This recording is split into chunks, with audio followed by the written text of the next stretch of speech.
Hello there everyone, welcome to Nightmare Narratives. I am your storyteller and I'm here to guide you tonight. I know many of you use these videos to drift off to sleep, so before we begin, take a moment to like this video and subscribe to our channel. I'm always curious, where are you watching from and what time is it in your part of the world? Now, find your cozy spot and relax.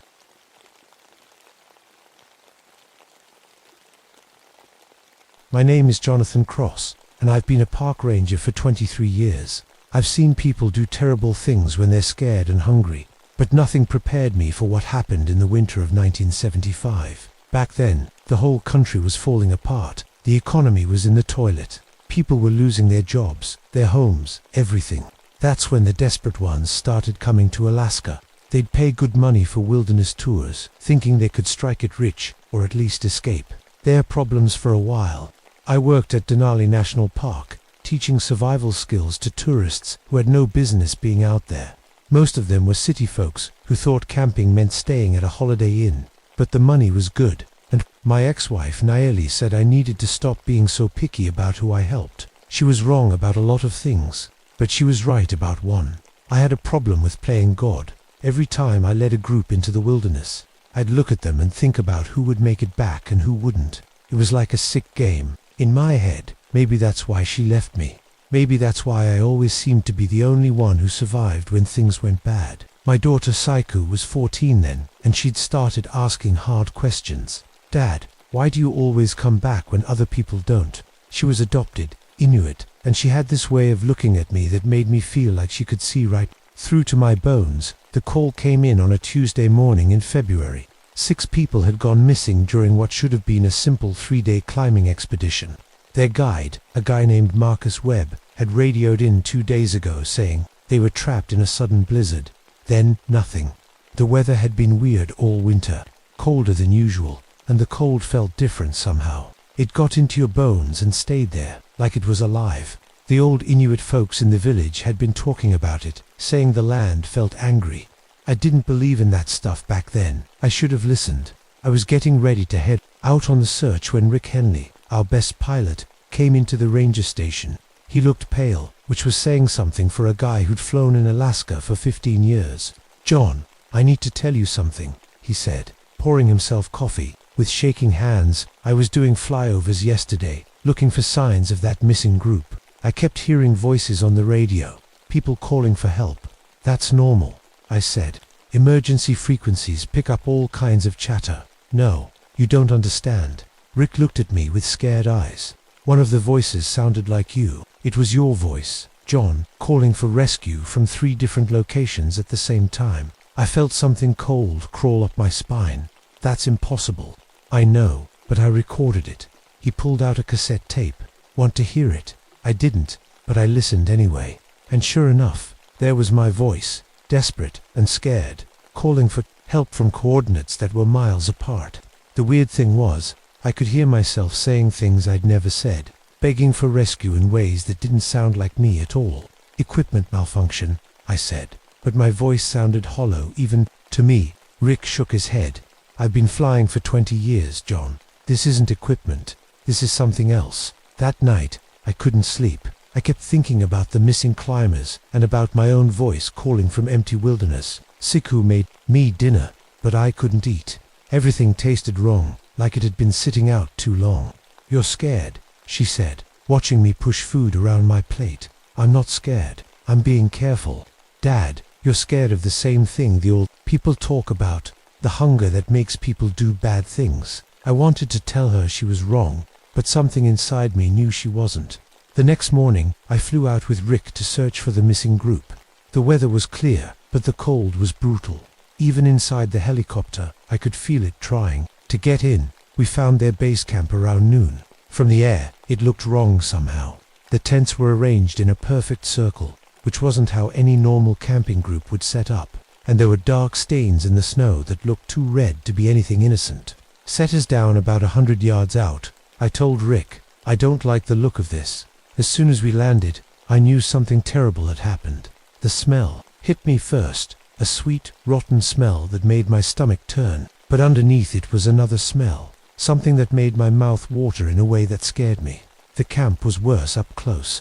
The tents were shredded, but not by wind or animals. The cuts were too clean, too purposeful. And inside the largest tent, I found something that made my hands shake. There were human bones, picked clean, arranged in neat piles. But that wasn't the worst part. The worst part was the meat hanging from a makeshift rack, cut into strips like jerky.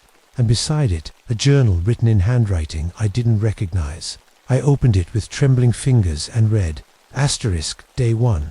Storm came out of nowhere. Marcus says we need to wait it out. Food supplies running low already. Day 3. Marcus is acting strange. Keeps staring at us like we're not people. Jenny thinks he's planning something. Day 5. Marcus killed Tom while we were sleeping. Said we had to eat him or we'd all die. I couldn't do it. I couldn't. Day 7. I ate some. God help me. I ate some. And it tasted good. It tasted so good. Day 10.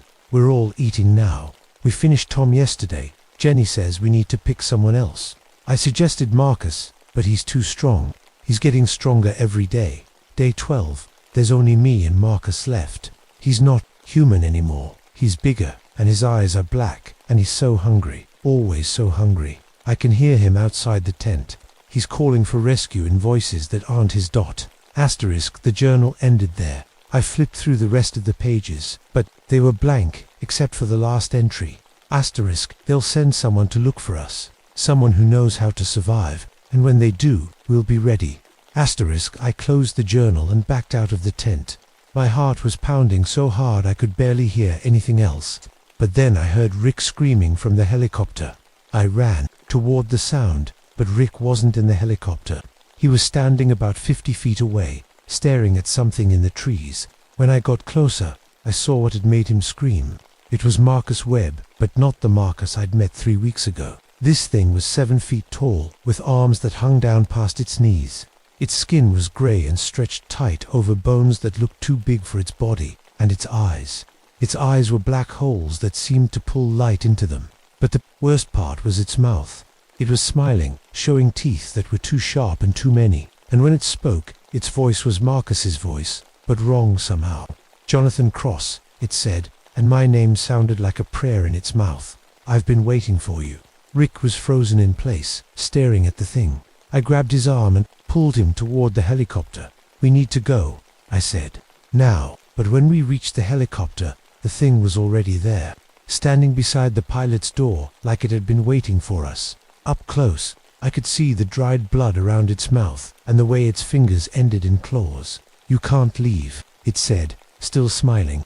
You're the one who knows how to survive. You're the one who makes the hard choices. I pulled out my rifle and aimed it at the thing's chest. Get away from the helicopter. It laughed, and the sound was like breaking glass. You don't understand, Jonathan. I'm not here to hurt you. I'm here to show you what you really are. What are you talking about? You've always been a survivor, haven't you?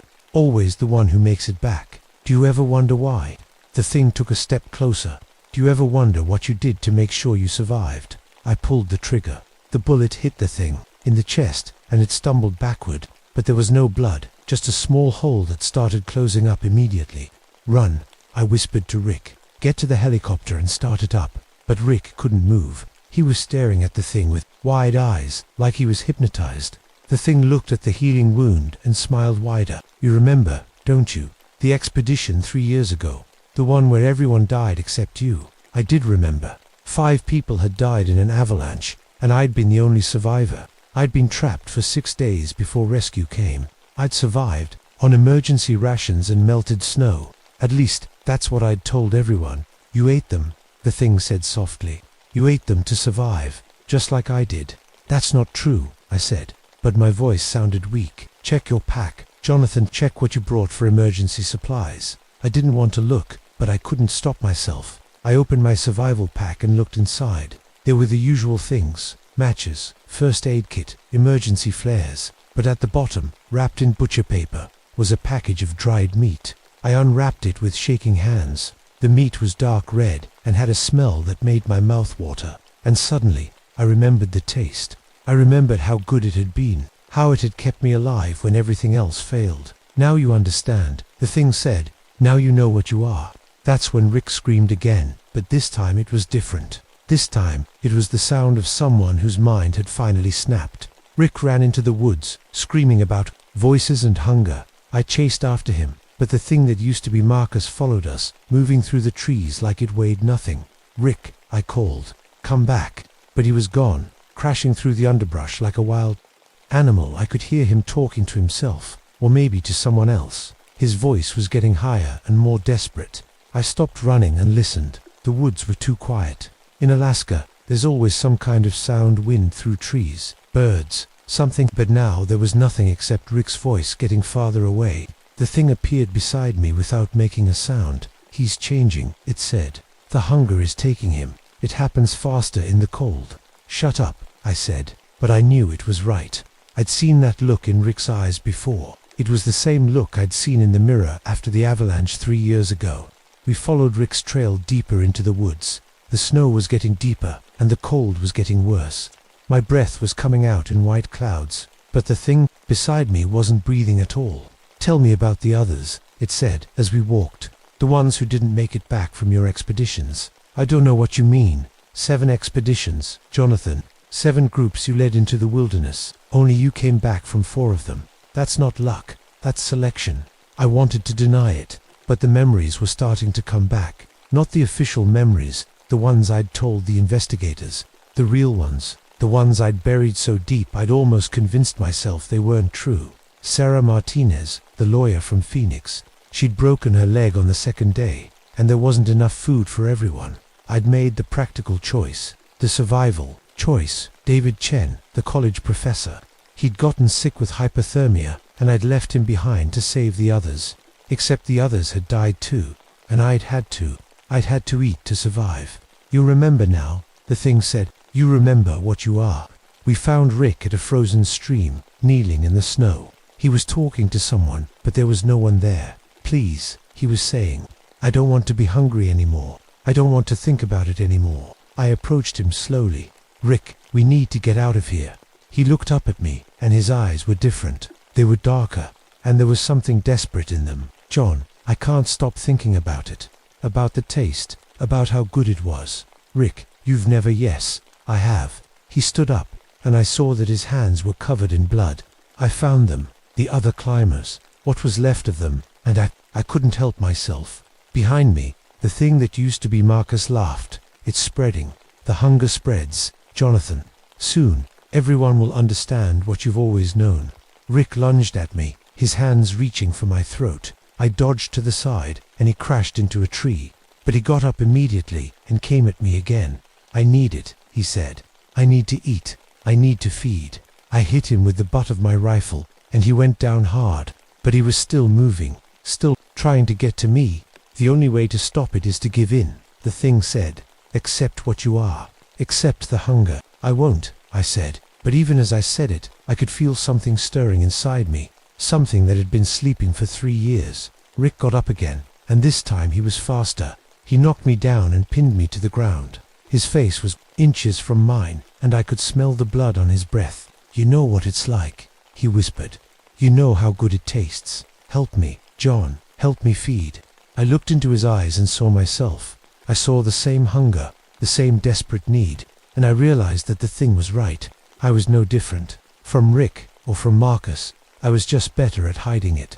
That's when I heard the helicopter. It was coming from the south, flying low over the trees. Rescue, help, a way out of this nightmare. But the thing that used to be Marcus was smiling again. "She's coming," it said. "Your daughter. She's coming to save you." My blood turned to Iseiku. She convinced the other pilots to bring her. She's worried about her father. The thing leaned closer. She doesn't know what her father really is. Yet, I threw Rick off me and ran toward the sound of the helicopter. I had to warn them. I had to make them turn round before it was too late. But as I ran, I could feel the hunger growing stronger. The smell of blood was everywhere, and my mouth was watering. And I realized with horror that I wasn't running to save Seiku. I was running to feed. The helicopter landed in a clearing about a quarter mile from where we were. I could see Seiku through the window, looking scared but determined. She was with Tom Bradley, another pilot who'd flown search and rescue for years. "Dad," she called, as soon as the helicopter touched down. "Dad, are you okay?" I wanted to tell her to leave, to get back in the helicopter and fly away. But the words wouldn't come. All I could think about was how hungry I was, how long it had been since I'd really eaten. Behind me, Rick was getting up again. The fall had done something to his face, broken his nose, maybe, or knocked out some teeth. Blood was running down his chin, and when he smiled, I could see that his teeth were getting sharper. "Your daughter looks healthy. The thing that used to be," Marcus said. "Young, good meat." "Shut up," I said. But my voice was weaker than before. "You're thinking about it too, aren't you? About how she would taste." I was. God help me. I was. And the worst part was that it didn't feel wrong anymore. It felt natural, like something I'd been fighting my whole life. Psycho was walking toward us, calling my name. Tom was following her, carrying a rifle and a medical kit. They looked like salvation walking through the snow. They looked like dinner. "Dad, what happened to Rick?" Sekou asked, stopping about 10 feet away. "Why is he bleeding?" I looked at Rick, really looked at him. His skin was turning gray, and his arms were getting longer. His eyes were completely black now, and when he breathed, I could see vapor coming out of his mouth, even though it was too cold for that. "He's changing," I said. "We all are." "What do you mean?" That's when Tom saw the thing that used to be Marcus. He raised his rifle and fired 3 shots, but the bullets just passed through it like it was made of smoke. "Run," Tom said to Sekou. "Get back to the helicopter and run." But Sekou wasn't looking at the thing. She was looking at me. "Dad, what did you do?" I wanted to lie to her, to tell her that everything was fine. But the hunger was too strong now. It was filling my head, making it hard to think about anything else. "I survived," I said. "I did what I had to do to survive." "No," she said, backing away. "No, you didn't." But she was wrong. I had. I'd made the hard choices, the practical choices. I'd chosen who lived and who died, and I'd done what was necessary to make sure I was always the one who lived. Rick grabbed Tom from behind and sank his teeth into the pilot's neck. Tom screamed and fell to the ground, blood spurting from the wound, and I watched it happen without trying to help. "Dad," Sekou said, and her voice was small and scared. "Dad, please." I looked at her, really looked at her. She was 14 years old, maybe 90 pounds. She trusted me. She loved me, and all I could think about was how tender she would be. "I'm sorry," I said, and I meant it. "I'm so sorry." I started walking toward her, my hands reaching out like claws. She tried to run, but I was faster. I was stronger. The hunger was making me stronger. I caught her by the arm and pulled her close. She was warm, so warm, and she smelled like life and youth and everything I needed to survive. "Please," she whispered. "Please don't." But I was already opening my mouth, already leaning toward her throat. The hunger was everything now. It was all I was, all I had ever been. That's when I saw myself reflected in her eyes. I saw what I had become, what I had always been, and I realized that the thing that used to be Marcus was right. I wasn't a survivor. I was a predator. I was a Wendigo. The truth hit me like a physical blow. I had never been saving people. I had been selecting them, choosing who would feed me and who would go hungry. And I had been doing it for so long that I had forgotten what it felt like to be human. "I won't," I said, and I meant it. "I won't become this." I let go of Sekou and stepped back. The hunger was screaming at me, demanding that I feed, but I fought it. I fought it with everything I had left. "You can't fight it, the thing that used to be," Marcus said. "It's what you are. It's what you've always been." "No," I said. "I choose." I pulled out my emergency flares and struck them all at once. The red light filled the clearing, and the thing that used to be Marcus screamed and backed away. "Fire," I said. "Fire kills it." I threw the flares at the thing, and it burst into flames. It screamed and writhed, and then it was gone, leaving only ash and the smell of burning meat. Rick was still feeding on Tom, but when he saw the flames, he looked up with fear in his black eyes. "This ends now," I said, and I threw my last flare at him. He caught fire immediately, burning like he was made of paper. In seconds, he was gone, but the hunger was still there, still clawing at my insides, and I knew that as long as I was alive, it would never stop. I looked at Sekou, who was staring at me with tears in her eyes. "I love you," I said. "I have always loved you, and that's why I have to do this." I poured gasoline from the helicopter's emergency fuel supply all over myself. Sekou screamed and tried to stop me, but I pushed her away. "Tell them," I said. "Tell them what really happened. Tell them about the hunger." I struck a match and dropped. The fire burned for 3 hours. When it finally died down, there was nothing left of me but ash and bones. Or that's what should have happened. Instead, I woke up in a hospital bed 2 weeks later. My body was covered in burns, but I was alive. The doctors said it was a miracle. They said I should have died, but I knew better. I knew that the Wendigo doesn't die easily, it just waits. Saiku was there when I woke up. She looked older, like she had aged years in the 2 weeks I'd been unconscious. She was holding my hand, but her grip was loose, uncertain. "The hunger," I said, and my voice was like gravel. "Is it gone?" She shook her head. "You still feel it, don't you?" I did. It was quieter now, but it was still there. A constant gnawing in my stomach that no amount of regular food could satisfy. I would never be full again. I would never stop wanting to feed. "I'm sorry," I said. "I know." She squeezed my hand. "But you chose to fight it. You chose to burn rather than feed. How do you know about all this?" She smiled, but it was a sad smile. "I've always known, Dad. The old people told me about the Wendigo when I was little.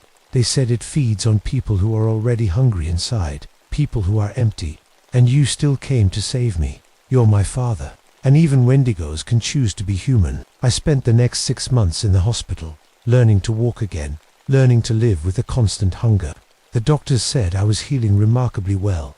They didn't know that Wendigos heal fast. When I finally got out, I couldn't go back to being a ranger. I couldn't risk being alone with people in the wilderness.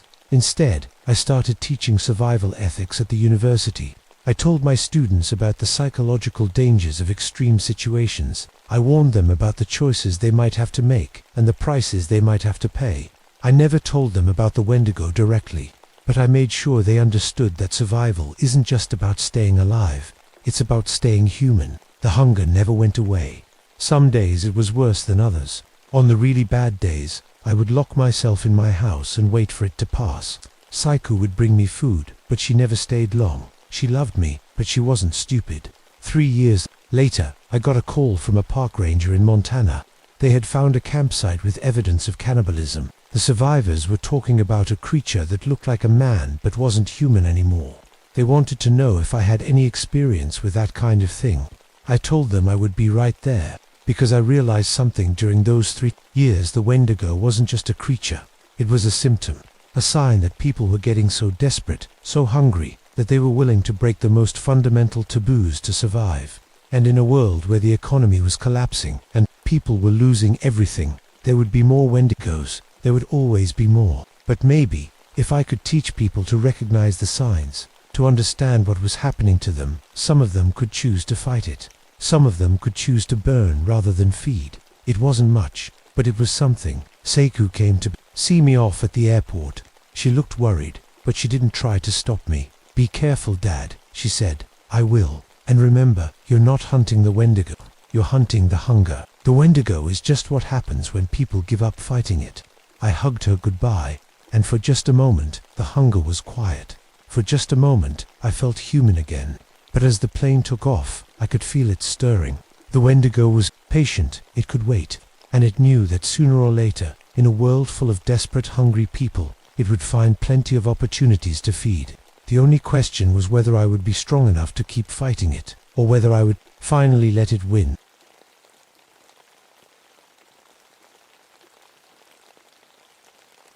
My name is Catherine Reeves, and I've been a ranger at Redwood National Park for 20 years. I used to think I understood evolution. I spent my whole career studying it, teaching it, believing that humans were the top of the food chain. I was wrong about everything. The morning it all started was like any other morning in October 1978. The fog hung thick between the ancient trees, and the air smelled of moss and rotting leaves. I was checking the northern section where the logging company wanted to clear cut. My stomach twisted every time I thought about it. Those trees had been growing for over 1,000 years, and Redwood lumber wanted to turn them into deck chairs. My radio crackled. "Catherine, you're there. I'm here. Jim Martinez ran the park office. Good man, but he didn't understand why I fought so hard against the loggers. Your boy called, said he's driving up from San Francisco today. David, my 17-year-old son who blamed me for his father leaving. Thanks, Jim. I'll be back by noon." I clicked off the radio and kept walking. The divorce papers were still fresh in my desk drawer. Michael had said I cared more about saving trees than saving our marriage. Maybe he was right. But these trees would be here long after marriages ended and people died. At least, that's what I told myself. I reached the grove where the logging company had marked trees for cutting. Red X's painted on bark that had survived ice ages and droughts. This was the same grove where Michael and I had our honeymoon camping trip 18 years ago. We'd made love under stars filtered through branches that were already ancient when Jesus walked the earth. The trees felt different today, quieter. I'd been in these woods thousands of times, but something was wrong. The usual sounds were missing. No birds, no squirrels, no insects. Even the wind seemed afraid to move through the branches. I pulled out my field notebook and started documenting the trees marked for cutting. Each one was a living monument to time itself. The biggest one, a coast redwood over 300 feet tall, had a circumference of 37 feet. The logging company's surveyors had tagged it with a bright orange ribbon. As I measured the tree, I felt eyes on me. Not human eyes, something else. Something that had been watching from the shadows for a very long time. I turned around, but saw nothing except fog and tree trunks disappearing into grey mist. My hands shook as I wrote in my notebook. In 20 years of fieldwork, I'd never felt anything like this. The forest felt alive in a way that made my skin crawl, like it was breathing, like it was thinking. I finished my measurements and started walking, back to the truck. The fog was getting thicker, and I could barely see 10 feet ahead. That's when I heard it, a sound that didn't belong in any forest I knew, low and rumbling, like a growl, but deeper, much deeper. I stopped walking. The sound came again, from somewhere to my left. My evolution training kicked in. Large predators made sounds like that. Bears, maybe. But we didn't have bears in these woods, nothing that big. The sound moved. Whatever was making it was following me. I reached for my radio, but my hand stopped halfway. What would I tell Jim? That I was scared of sounds in the forest. I'd been walking these woods for 20 years. I was the expert. I was supposed to know what belonged here and what didn't. But this didn't belong here. This was something else entirely. I picked up my pace. The truck was only half a mile away. I could make it. I had to make it, because something in my bones, something deeper than thought, told me that if I didn't get out of these woods right now, I might never get out at all. The fog closed in around me like a living thing, and I ran. I made it to the truck with my heart hammering against my ribs. My hands shook so badly I could barely get the key in the ignition. The engine turned over, and I'd never been so happy to hear that old Ford rumble to life. Driving back to the station, I tried to convince myself I'd imagined the whole thing. Stress from the divorce, worry about David, anger at the logging company. It all could have played tricks on my mind. But I knew forests. I knew their sounds, their rhythms, their moods, and I knew something was wrong. Dr. Peter Vaughan was waiting in my office when I got back. Peter was my research assistant from UC Berkeley, a thin guy with thick glasses who got excited about tree ring data. He looked pale. "Catherine, you need to see this." He spread photos across my desk. "I was taking soil samples in the northern section yesterday. Look at these." The photos showed deep gouges in the earth, claw marks, but massive ones. Each mark was over a foot long and carved deep into the soil and rock underneath. "What do you think made these?" Peter asked. I studied the photos. The marks were too big for any animal I knew. Too deep, too fresh. Maybe the logging equipment. No, Peter shook his head. These are organic. Look at the spacing, the depth. Something with 4-inch claws made these marks. 4-inch claws. I laughed, but it came out shaky. "Peter, there's nothing in these woods with 4-inch claws. The biggest predator we have is the occasional mountain lion, and their claws are maybe an inch long." That's what I thought too, but I found something else. He pulled out a small plastic bag. Inside was what looked like a scale, but it was huge, bigger than my palm and thick as leather. I found this caught on a tree branch 20 feet up. I took the bag. The scale felt warm through the plastic. It was dark green with a shimmer that reminded me of oil on water. This has to be from a snake. Maybe a python someone released. "Catherine, I know reptile scales. This isn't from any snake. Look at the cellular structure under the microscope." I followed him to the lab. Under the microscope, the scale's structure was unlike anything I'd seen. The cells were huge and arranged in patterns that didn't match any modern reptile. They looked ... old. Really old. Peter, what are you thinking? He cleaned his glasses nervously. I've been comparing this to fossil samples from the geology department. The cellular structure matches scales from archosaurs, from the Cretaceous period. That's impossible. Archosaurs went extinct 65 million years ago. I know what I'm looking at. Catherine, this scale is from something that should have died out with the dinosaurs. My radio crackled. Catherine, we got a problem up at the logging site. Better get up here. I grabbed my keys. Come on, Peter. Let's go see what's happening. The logging site was chaos. Workers stood around their equipment, talking in low voices. Their foreman, a big man named Chuck Barnes, looked scared. In 10 years of fighting with him over environmental issues, I'd never seen Chuck scared. What's going on? I asked. We were clearing trees this morning when we hit something. Underground, something big. Chuck led us to a massive hole in the ground. Our bulldozer broke through into some kind of cavity. I looked down into the hole. It was deep, maybe 30 feet, and the walls were smooth like they'd been carved. At the bottom, I could see something white. We need to get down there, I said. Already sent Johnson down with a rope. He came back up real quick, said it smells like death down there. Peter was already rigging up climbing gear.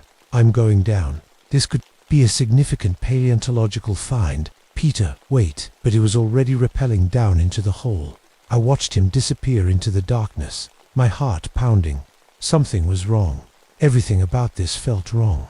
Peter's voice echoed up from below. Catherine, you need to see this. There are bones down here, massive bones, and they're arranged in patterns, like a nest. A nest, I called down. Yeah, and there are eggshells, huge eggshells. Some of them look fresh. Fresh. The word hit me like a punch to the gut. Peter, get out of there now. Wait, there's something else. Something that looks like Peter's scream cut through the air. Not a regular scream, the sound of someone experiencing unimaginable terror. Then it stopped. Peter, I yelled. Peter, silence. Chuck grabbed his radio. Johnson, bring the ladder truck. We got a man down. I was already putting on climbing gear. I'm going down. Like hell you are. We're calling the fire department. But I was already over the edge. Whatever was down there had Peter, and I wasn't leaving him. As I descended into the darkness, the smell hit me. Decay and something else. Something that smelled like reptile house at a zoo, but stronger, much stronger. The bottom of the hole was scattered with bones. Massive bones, arranged in a circle, like a nest. In the center was something that made my blood freeze. Peter's glasses, cracked and covered in blood.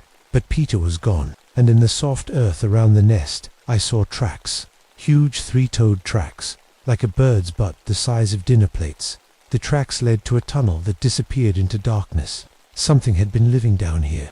Something that had been sleeping until the bulldozers woke it up. Something that had taken Peter.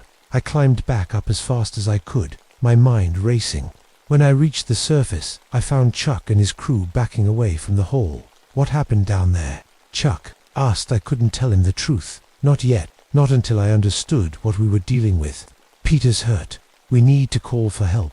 But I knew no help was coming. Whatever had Peter was something that shouldn't exist. Something that had been hiding in these woods for longer than humans. Had been walking upright. And now it was awake. The next 12 hours were a nightmare of flashing lights and questions I couldn't answer. The sheriff's department, the fire department, even the FBI showed up. They searched the tunnel system with dogs and lights, but found nothing. No Peter, no body, no trace of what had taken him. I didn't sleep that night. Every time I closed my eyes, I saw those tracks in the soft earth. Three-toed, massive, fresh. I sat at my kitchen table with every book I owned about prehistoric life, trying to find something that matched what I'd seen. Archosaurs. Peter had been right. The ruling reptiles of the Mesozoic era. Most people thought they were all extinct, but some had evolved into dinosaurs and birds. Could something have survived? Could something have been living in these caves for millions of years? My phone rang at 3 a.m. It was Jim from the park office, his voice shaking. Catherine, we got 2 more missing. The Hendersons, that young couple from Portland who were camping in the north section. Their tent was found shredded to pieces. And Catherine, ...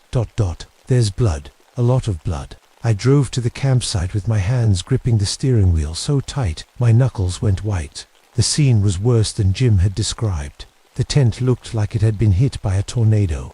Trees 20 feet away had claw marks carved deep into their bark. The ground was torn up like a battlefield. And the smell, that reptile smell, was everywhere.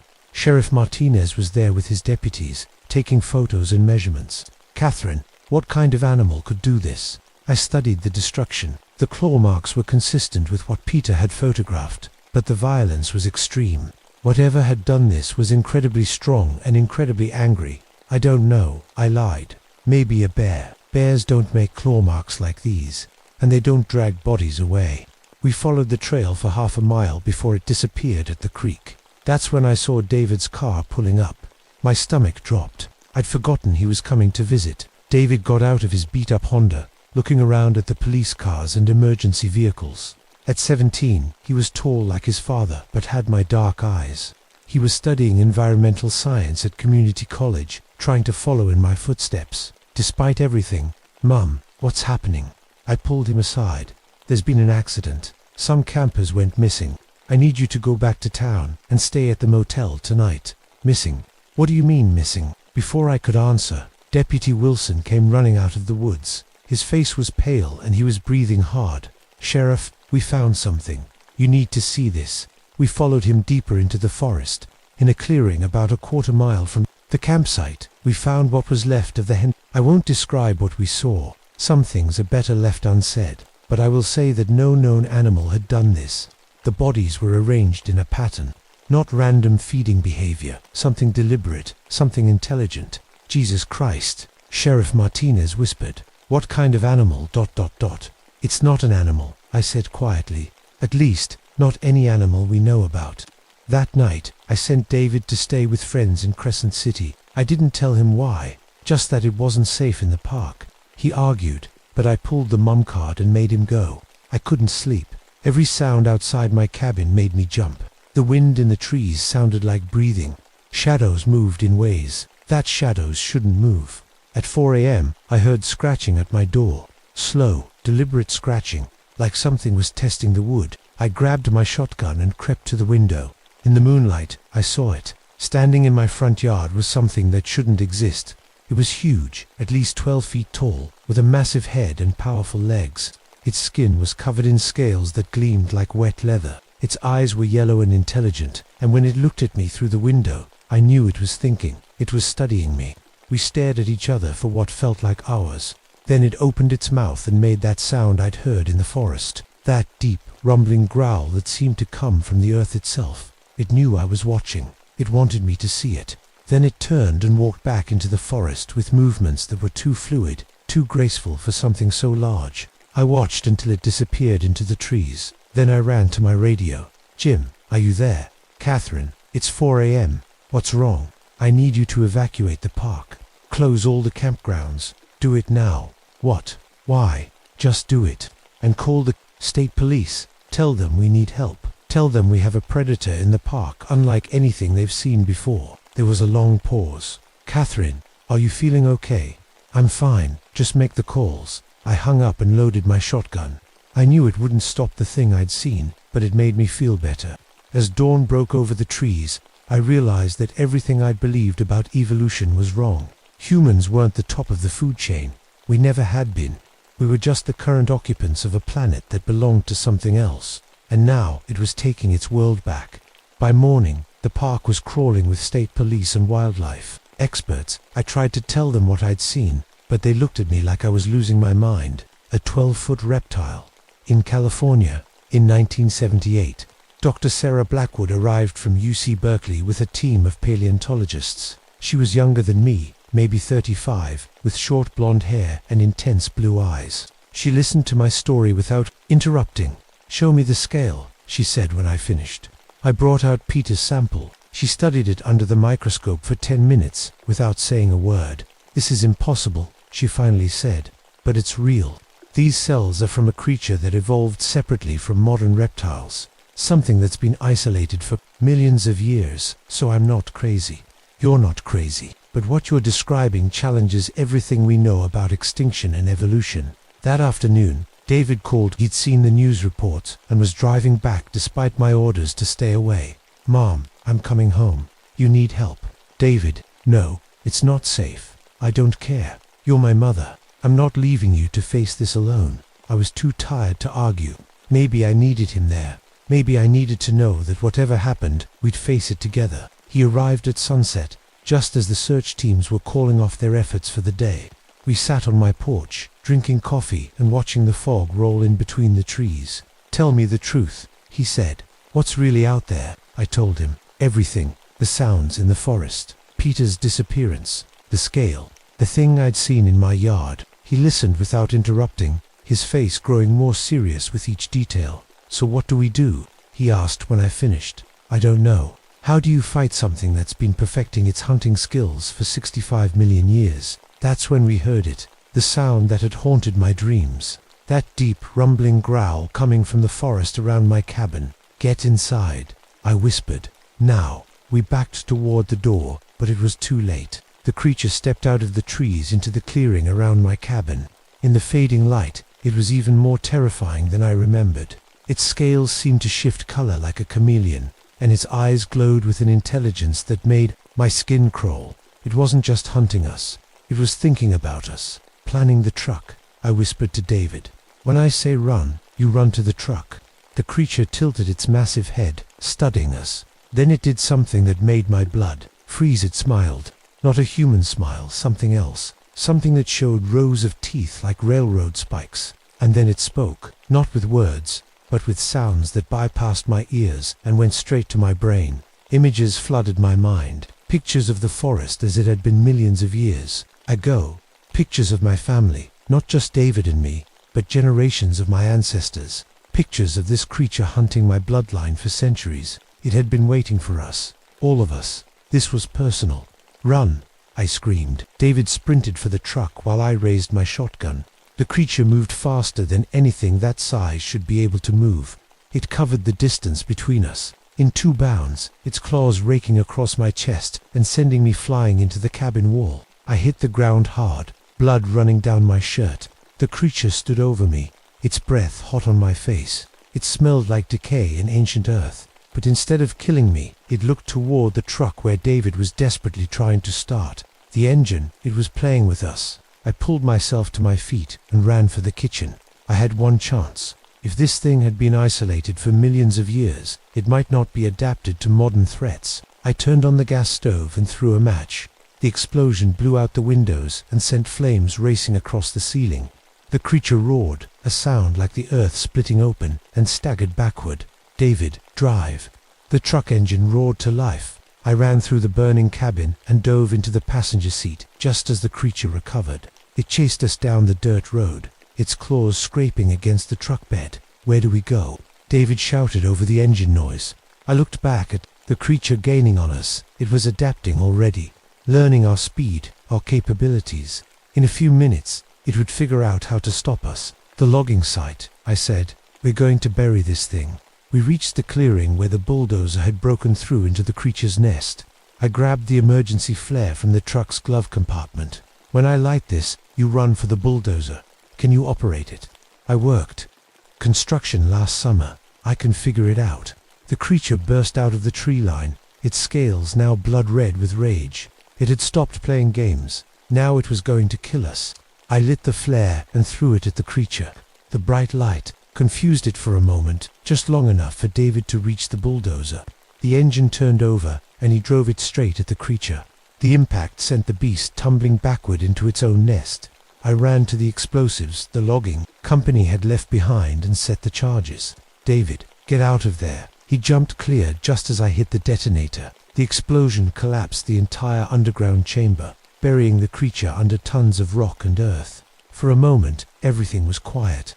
Then we heard something that made our hearts stop, digging from below. The creature was still alive, and it was digging its way out. We need to go, I said. Now. We ran for the truck, but I knew it was too late. The creature was stronger than we'd imagined. More adaptably, it would dig its way out, and when it did, it would come for us. As we drove away from the collapsing site, I looked back one last time. In the distance, I could see something moving in the smoke and dust. The creature was free. And now it was really angry. 3 months later, I sat in a government office in Sacramento, across from a man who wouldn't tell me his real name. He said to call him Agent Morrison. He had grey hair and tired eyes, and he spoke like someone who'd seen too much. "Dr. Reeves, your report is ... unusual. It's all true, we know." He opened a file folder. "We've had similar reports from old-growth forests in Oregon, Washington, and Northern California. Something is waking up. Something that's been sleeping for a very long time. You believe me, we don't have a choice. The environmental destruction is accelerating. We're disturbing habitats that have been undisturbed for millions of years. And the things living in those habitats don't like being disturbed." He showed me photographs. Similar claw marks in Oregon, missing hikers in Washington, destroyed campsites in Northern California. "How many are there?" I asked. "We don't know, but we're putting together a team to find out. People with your expertise and experience. People who've seen these things and lived to tell about it." I thought about it. The creature had survived our attempt to kill it. It was out there somewhere, adapting, learning, growing stronger. And according to Agent Morrison, it wasn't alone. "What about my son? David can come with you. He's shown remarkable composure under pressure. We need people like him." I looked out the window at the city below. Millions of people going about their lives, unaware that humanity's time as the dominant species might be coming to an end. What are we calling this project? The network. Because these things are connected somehow. They're communicating across vast distances. They're coordinating. 6 months later, David and I were back in the field, this time in Olympic National Park. We'd developed new techniques for tracking the creatures, new ways to predict where they'd surface next. But I still had nightmares. Every night, I dreamed of yellow eyes and ancient intelligence. I dreamed of the creature's smile and the way it had looked at me with recognition. It knew my family. It had been hunting us for generations. And sometimes, in the quiet moments between sleep and waking, I could feel it thinking about me, planning, waiting. The environmental movement of the 1970s had awakened something that should have stayed buried. We'd disturbed the ancient balance, and now the Earth was fighting back. The creatures weren't just random monsters, they were antibodies. The planet's immune system responding to the human infection, and we were losing. Last week, we got reports of a new sighting near Mount Rainier, bigger than the others, smarter, more aggressive. David and I are heading up there tomorrow. We've learned a lot in the past year about how to track these things, how to predict their behavior, how to stay alive when we encounter them, but we haven't learned how to stop them. Maybe that's not our job. Maybe our job is just to document the end of the human age and the beginning of something else, something older, something that remembers when the world was young and humans were just a theory evolution hadn't tested yet. I keep Peter's scale in my desk drawer. Sometimes I take it out and look at it under the microscope. The cells are still alive after all these months, still adapting, still evolving, just like the creature that shed it, just like all the others that are waking up. My name is Catherine Reeves, and I used to think I understood evolution. I thought humans were the pinnacle of natural selection, the final word in the story of life on Earth. I was wrong. We're just a chapter, and the book is still being written. The creature is still out there, still hunting, still remembering. And sometimes, on quiet nights, when the fog rolls in through the trees, I can hear it calling to its children. The age of humans is ending. The age of the living fossils has begun. And God help us all.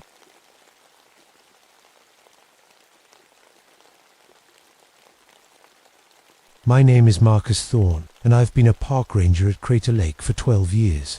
I know every bird call, every hiking trail, every shadow that moves through these Oregon woods. I used to think that knowledge kept me safe.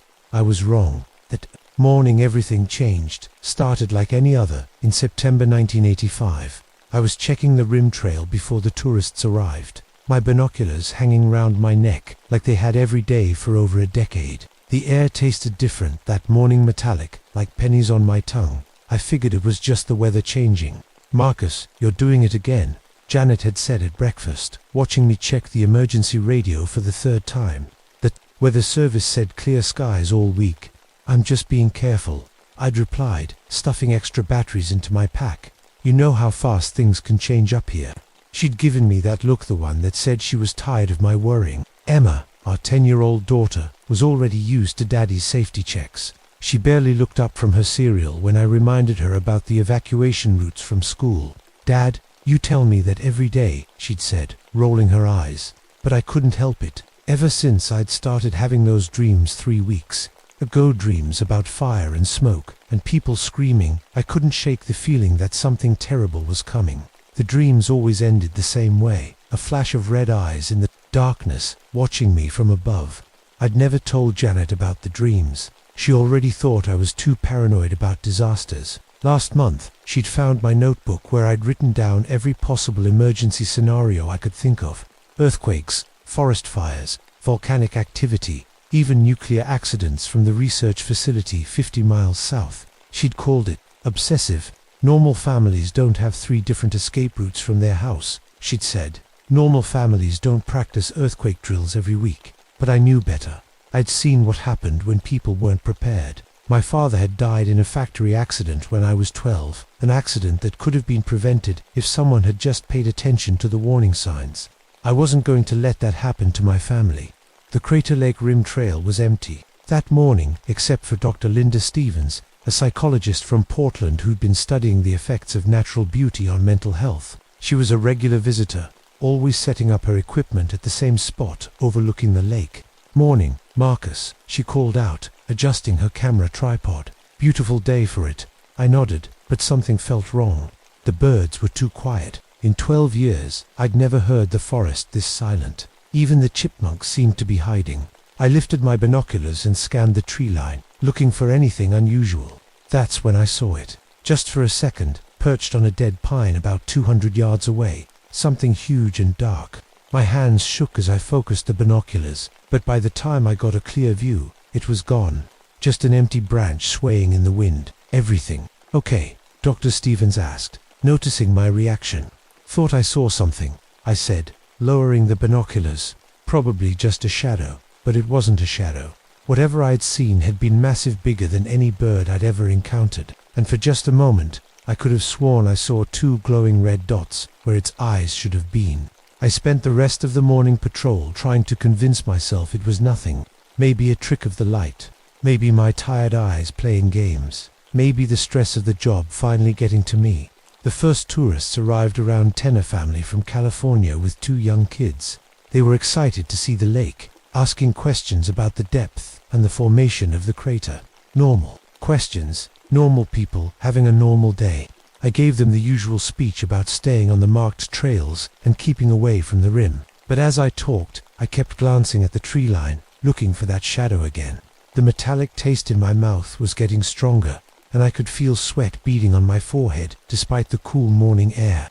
By noon, more visitors had arrived. Dr. Stevens was still at her usual spot, now joined by a young couple from Seattle who were celebrating their anniversary. Everything seemed normal, but I couldn't shake the feeling that something was watching us all. And then the first tourist saw it. "Excuse me, Ranger." The voice belonged to Bob Martinez, a retired accountant from San Diego. He was pointing toward the north rim with a shaky hand. "What kind of bird is that?" I followed his gaze and felt my blood turn to ice. Perched on the edge of the crater, silhouetted against the bright blue sky, was something that definitely wasn't a bird. It was huge, maybe 8 feet tall, with massive wings folded against its body. Its head was wrong, too angular, too knowing. And those eyes, even from 300 yards away, I could see them glowing like 2 red coals. I started, raising my binoculars with trembling hands.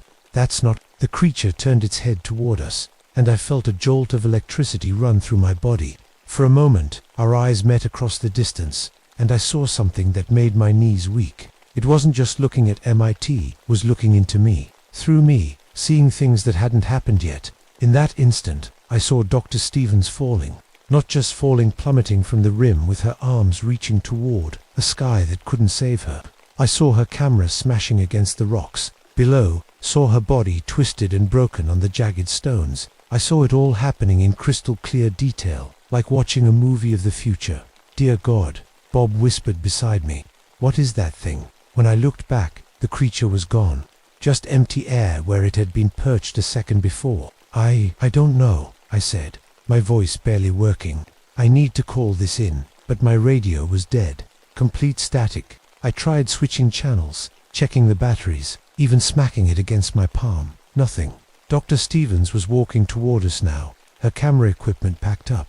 "Did you see that?" she asked, her face pale. "That wasn't a bird. That was something else entirely." You saw it too? I asked. Saw it. I photographed it. She held up her camera. At least I think I did. My camera stopped working right after I took the shot. More tourists were gathering now, all of them talking at once. Some had seen the creature. Others had only caught a glimpse. But they all described the same thing, something massive with glowing red eyes that made them feel sick to their stomachs. We should head back to the visitor center, I said, trying to keep my voice steady.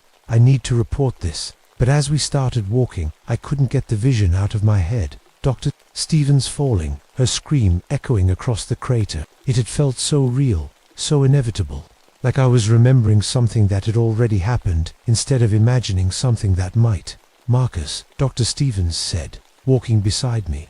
I need to tell you something. Last night, I had the strangest dream. I was standing at the rim, and I saw yourself falling. I finished. She stopped walking.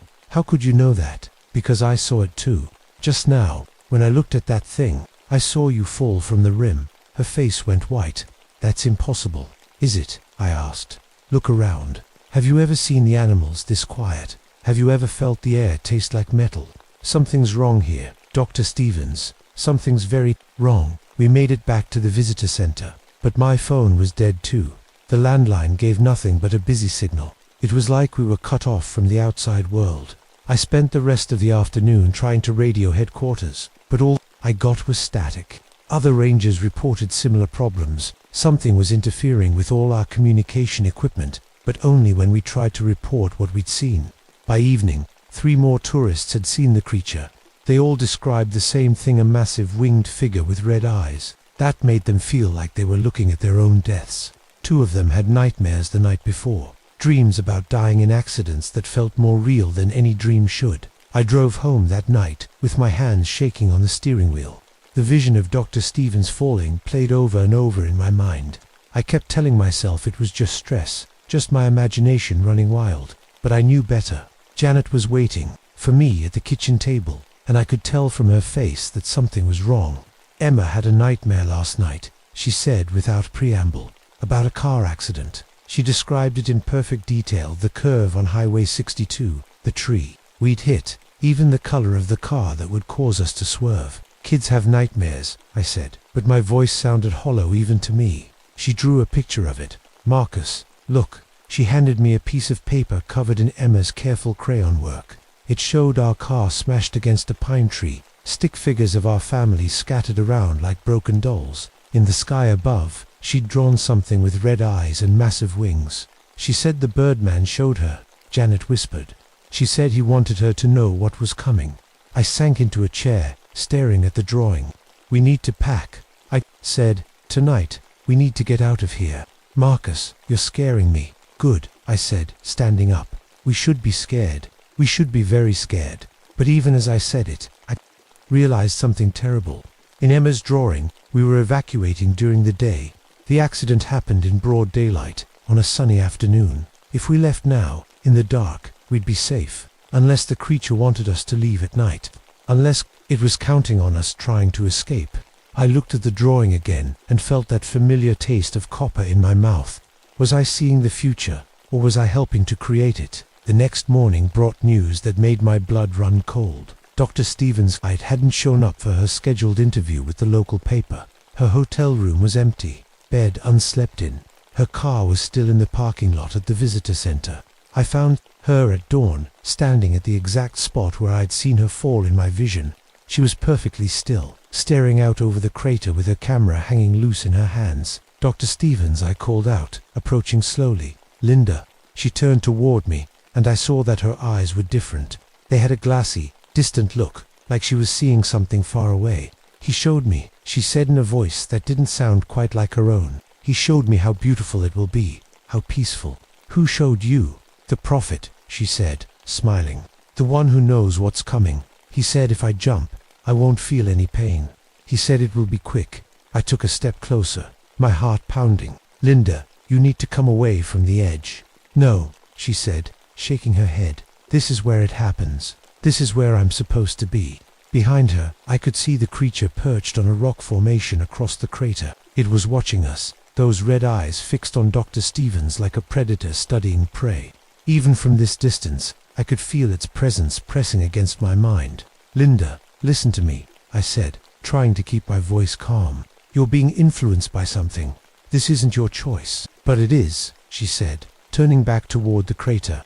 "I've seen what happens if I don't jump. I've seen the car accident, the cancer, the years of pain. This is better. This is merciful." She took a step toward the edge. "No," I lunged forward, grabbing her arm. The moment I touched her, I felt a jolt of electricity that ran through my whole body. Suddenly, I was seeing through her eyes, seeing the visions the creature had shown her. I saw her future deaths, all of them. The car accident in 3 years, the cancer in 15, the heart attack in 22. Each one more painful than the last, each one stretched out in agonizing detail. And above it all, the creature's voice whispering that she could avoid all of it with one simple step. "Let me go," she said, pulling against my grip. "Let me choose the easy way." "This isn't choice," I said, fighting against the visions flooding my mind. "This is fear. This is manipulation." But even as I said it, I wondered if I was wrong. What if the creature was right? What if it was showing people their inevitable futures, giving them a way to avoid suffering? Then I thought about Emma's drawing, about the car accident that would happen if we tried to evacuate. The creature wasn't preventing suffering, it was creating it. It was feeding on our fear of death by making death seem inevitable. "The visions aren't real," I said, pulling Dr. Stevens away from the edge. "They're possibilities, not certainties. The future isn't written yet." She fought me for a moment, then suddenly collapsed, the strange light going out of her eyes. What was I doing? "You were being shown lies," I said, helping her to her feet, "by something that wants you to be afraid."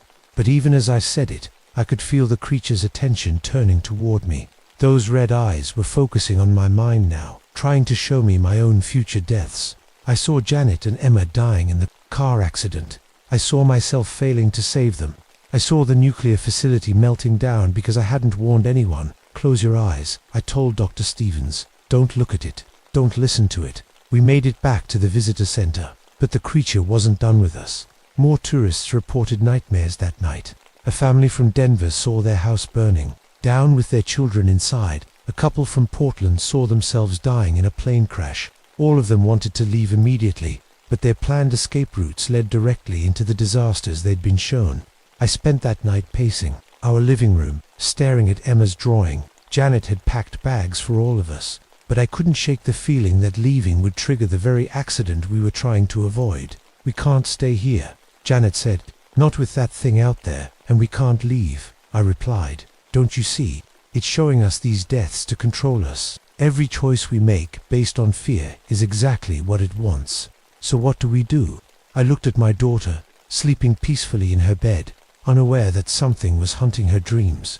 "We fight back." The next morning, I returned to the crater. With a plan, I'd done research all night, looking up every report of similar creatures. The pattern was always the same, a winged figure with red eyes appearing before disasters, showing people their deaths, feeding on their terror. But there was something else in the old stories. The creature could only show you deaths that you believed were possible if you truly accepted that the future was uncertain. If you embraced the unknown instead of fearing it, the visions would lose their power. I found the creature perched on the same rock formation, waiting for me. This time, I didn't try to avoid its gaze. I looked directly into those burning red eyes and felt the visions start. I saw Janet dying in the car accident. I saw Emma's small body broken on the highway. I saw the nuclear facility exploding in a mushroom cloud that would poison the entire state. I saw myself failing to save anyone, dying alone and forgotten. But instead of fear, I felt something else. Sadness, yes. Concern for my family, absolutely. But not the paralyzing terror the creature was trying to create. Because I knew something it didn't understand. The future isn't written until it happens. And even then, it's only one of infinite possibilities. The creature's scream when I rejected its visions was unlike anything I'd ever heard. It was the sound of a predator that had just discovered its prey could bite back. The red eyes flared brighter, and I felt its full attention focusing on me like a laser beam. "You will see," a voice whispered in my mind. "You will see what your defiance costs." The vision that hit me next was different from the others. Instead of showing me deaths, it showed me the truth about what I was facing. I saw the creature as it really was, not a bird or a monster, but something far older and more alien. It was a prophet, yes, but not of death. It was a prophet of fear itself, an entity that fed on the terror generated by showing people their inevitable ends. For centuries, it had appeared before disasters, not to warn people, but to harvest their fear as they realized their fate was sealed. But it wasn't just showing them random deaths. It was showing them the deaths that would happen if they acted on their fear. The car accident would only occur if we tried to evacuate. The nuclear facility would only melt down if people panicked and made mistakes. The creature was creating the disasters it prophesied by making people so afraid of them that they caused them to happen. You understand now, the voice whispered. Asterisk, your family will die because you tried to save them. Your warnings will cause the very disasters you fear. Asterisk, I felt the creature's power pressing against my mind, trying to make me believe that every action I took would lead to catastrophe. It wanted me to become paralyzed by the knowledge of what might happen, to become so afraid of causing harm that I'd do nothing at all. But I had one advantage it didn't expect. 12 years of dealing with real emergencies had taught me that sometimes you have to act without knowing the outcome. Sometimes you have to choose uncertainty over paralysis. Show me the worst, I said out loud. Show me every possible death, every disaster, every way my family could suffer. I'm not going to run from it anymore. The creature's eyes flared, and suddenly I was drowning in visions. I saw Emma dying in 1,000 different ways: car accidents, drowning, fires, earthquakes, diseases. I saw Janet killed by every possible catastrophe. I saw myself failing to save them over and over again. But with each vision, I felt something changing inside me. The fear was still there, but it was being transformed into something else. Determination, love, the understanding that trying to control the future was just another form of fear. You will act, the creature whispered. Asterisk, you will try to prevent these deaths. And in trying to prevent them, you will cause them. Asterisk, maybe, I said. Or maybe I'll save them. Or maybe something completely different will happen. The point is, I don't know, and I'm okay with that. The creature's scream this time was one of rage. It launched itself from the rock formation, massive wings beating the air as it flew directly toward me. I could see its true form now, not a bird, but something like a giant moth with human intelligence and alien hunger. Its wingspan was enormous, blocking out the sun, and those red eyes were like searchlights trying to burn through my resolve. I stood my ground as it approached, feeling the wind from its wings, smelling the metallic scent of its presence. At the last moment, it pulled up, hovering directly above me. Look at the final vision, it commanded. See what happens to your daughter if you continue to resist. The image that filled my mind was the most terrible yet. Emma, alone and terrified, being stalked by the creature through our house. I saw her trying to hide, saw her calling for me, saw her small hands reaching out as the creature's claws closed around her. But even as the vision played out, I noticed something important. In every image, I wasn't there to help her. In every scenario, I was somewhere else, chasing other disasters, trying to prevent other deaths. The creature was showing me Emma dying alone because it wanted me to abandon everything else to protect her. No, I said, looking up at the hovering creature. I won't play this game anymore. I won't let you use my love for my family to control me. Then watch her die, the creature whispered. I'd rather live with uncertainty than die from fear, I said. The creature's eyes flared one last time, and then something unexpected happened. It began to fade, becoming translucent, less real. Its power was breaking because I was no longer feeding it the fear it needed to survive. You have doomed them all, it said as it faded. Without my warnings, they will die unprepared. Maybe, I said, but they'll die living, not hiding. The creature gave one final scream and vanished, leaving only the normal sounds of the forest and the clean smell of pine trees. The metallic taste was gone from my mouth, and for the first time in weeks, I felt like I could breathe again. I ran back to the visitor center, my heart pounding with something other than fear. I found Dr. Stevens there, packing up her equipment with steady hands. It's gone, she said, looking up at me. Whatever it was, it's gone. I can feel the difference. How do you feel? I asked. Uncertain, she said, smiling. And for the first time in days, that feels wonderful. I drove home that afternoon without checking the emergency radio, without plotting 3 different routes, without calculating the probability of accidents. For the first time in months, I was just driving home to see my family. Janet was waiting. for me in the kitchen, but this time she was smiling.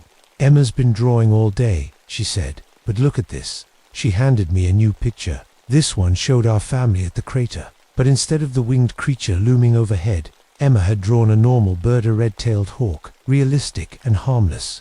We were all smiling in the picture, and the sun was shining. She said the scary birdman went away, Janet explained. She said he was never real, just a bad dream. Emma ran into the kitchen and hugged my legs. "Daddy, can we go see the pretty lake tomorrow? Just for fun." "Sure," I said, ruffling her hair. "Just for fun." That night, I put all my emergency notebooks in a box and stored them in the basement, not because I'd stopped caring about safety, but because I'd learned the difference between being prepared and being paralyzed by fear. I still work at Crater Lake, and I still watch for dangers, but now I watch for real threats, not imaginary ones. I help tourists enjoy the beauty of the place instead of warning them about every possible disaster. Sometimes, late at night, I still think about the creature. I wonder if it's found other places to feed, other people to terrorize with visions of inevitable death. I wonder if there are other parks, other rangers, dealing with the same choice I faced. But I don't lose sleep over it anymore, because I learned something important during those terrible days. The future isn't written until it happens, and even then, it's only one story out of infinite possibilities. The nuclear facility 50 miles south had a minor coolant leak 3 days after the creature disappeared. It was exactly the kind of accident I'd been having nightmares about. But instead of panicking, the operators followed their training. They contained the leak, reported it properly, and fixed the problem. No one was hurt. No disaster occurred. I could have prevented it if I'd looked at the creature's final vision, if I'd accepted its offer to show me exactly what was coming. But I would have prevented it by living in fear, by becoming the kind of person who saw disaster everywhere and forgot to see beauty. I chose uncertainty instead. I chose to live in the present instead of the future. I chose to love my family without trying to control their fate.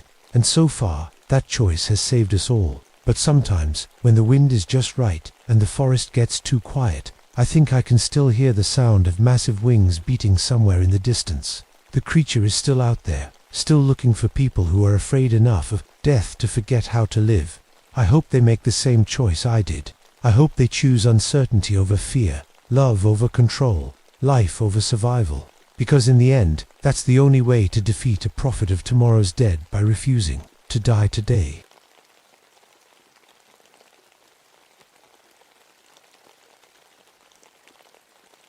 My name is David Sterling, and I've been a forest ranger for 18 years. I know wolves better than most people know their own dogs. I can tell you the difference between a hunt howl and a territory call from 3 miles away.